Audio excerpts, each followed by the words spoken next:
Assalomu alaykum. Televideniya xodimlari.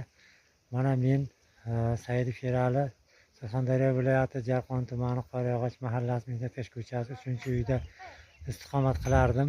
17 yildan beri yashab kelayotgan joyimga qo'limda sud qarorlari bor. 2019-yil menga ajratib bergan 0.25 sotix yer maydonini. Uyim shu joyda, shu 25 sotix ichida turardi. Mana men Amuzang kanal bilan Zovurdi muhofaza zonasida, o'rtasida yashayman. Bu Amuzang kanal irrigatsiya tizimiga qarashli yer. Lekin buni noqonuniy hujjat qilib Qurbonov Sherzod bilan Fayzullayev Anvarlar noqonuniy, Qurbonov Bekmurodlar noqonuniy hujjatlar qilib, noqonuniy hujjatlar asosida meni hovlimni tortib oldi. Mana hozirgi kunda mana 7-aprelda, mana 7-8-aprel kunlari mana uyni buzsin degan hech qanday qaror chiqarilmagan. Lekin shunday bo'lsa ham shunday qaror chiqarilgan bizga deb kelib mana uyimni buzib tashladi. Sizlardan iltimos, mana ko'ringizlar meni uyimni. 3 xona uyimni, keyin tandir o'chog'imni. Mana shu yerda men tandir o'choqlarim ham bor edi. Hammasini bizda eng yoqda molxonam, mana g'ishtlar turibdi. Mana g'ishtlar turibdi, pastda.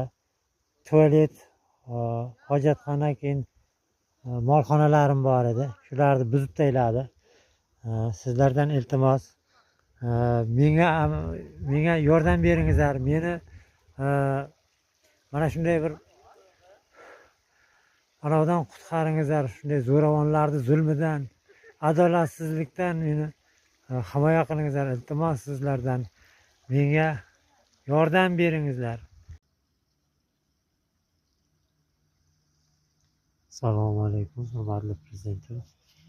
Men Saidov Sherali Ismoilovich, Surxondaryo viloyati Jarqon tumani Qoryog'och mahallasi Mehnatkash ko'chasi 3-uyda yashayman.